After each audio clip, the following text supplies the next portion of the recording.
اعوذ باللہ من الشیطان الرجیم بسم اللہ الرحمن الرحیم الحمدللہ الذی لا یبلغ مدحتہ القائلون ولا یحصی نعما اولاد ولا یعطی حقہ المجتہدون الذی لا یدرکہ بعد الہمم ولا ینالہ غوث الفتن الذي ليس لصفته حد محدود ولا نعت موجود ولا وقت محدود ولا عجل ممدود فترى الخلائق بقدرته ونشر الرياح وبرحمته وصفور میدان عدل اول دین معرفته وکمال معرفته التصدیق به وکمال التصدیق به التوحید وکمال التوحید الاخلاص له لم صفت عن كل شهادت صفت انه غیر الموصوف انه غیر الصفت فمن وصف الله سبحانه فقد قرنه فمن قرنه فقد سناه فمن سناه فقد جزاه فمن جزاه فقد جهله فمن جهله فقد اشار الیہ فقد اشار الیہ فمن عده فقد عده الصلاۃ والسلام والتحیۃ والاکرام علی نبی رحمت وقائد المغفرۃ وقائد خیر والبرکۃ ومنتزل بعد من الحلقۃ سیدنا و مولانا ابو القاسم محمد اللہم صلی علی محمد وآل محمد. اما بعد بسم اللہ الرحمن الرحیم. خاندان زہرا پر بلند آواز سے صلوات. اللہم صلی علی محمد وآل محمد. دعا ہے پروردگار عالم سے کہ بانیان کا یہ تمام خرچ اخراجات کوشش کاوش کو اپنی بارگاہ میں قبول و منظور فرمائے. آپ حضرات کا اس ورش پہ چلایا میرا عظیم خالق اللہ اپنی بارگاہ میں قبول فرمائے. کوئی غم نہ دے سوائے غم حسین کے. اللہ کو دعاؤں کی ایک دعا میرے اللہ قبر کی پہلی رات ہو زیارت امیر نصیب فرما. قیامت کا دن ہو شفاعت شبیر نصیب فرما. محشر کے روز خاص میں قرآن خاص میں دامن اہل بیت نصیب فرما. ہمارے آخری وارث کا ظہور جلد سے جلد فرما. ہمیں امام کے ادوار و انصار میں شامل فرما. ہر عزادار کو مرنے سے پہلے ایک مرتبہ لازمی زیارت مقدسہ کی زیارت نصیب فرما.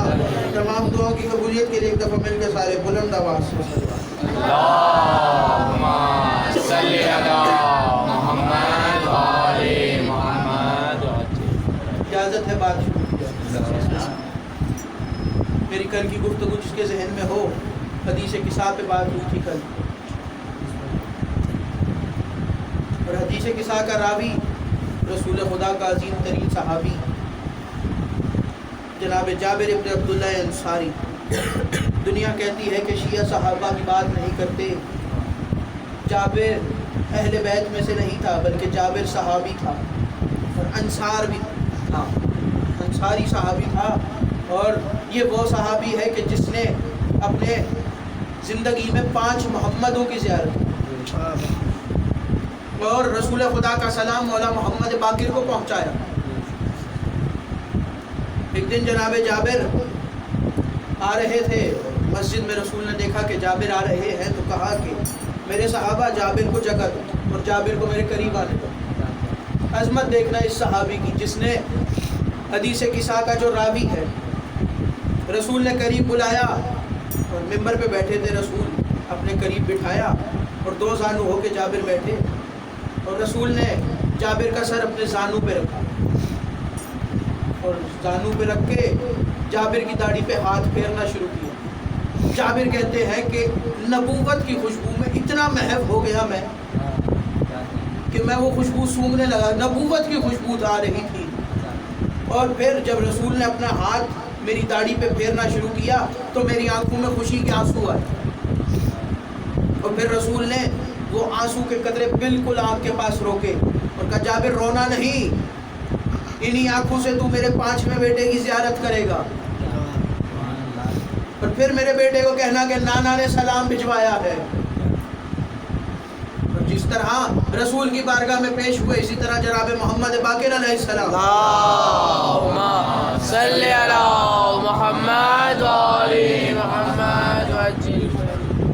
مولا باقر ممبر پہ تشریف فرما تھے، خطبہ دے رہے تھے کہ مسجد کے دروازے پہ جابر کو آتے دیکھا. رسول کے زمانے میں جابر کی عمر اور تھی اور جناب محمد باقر کے زمانے میں عمر اور تھی.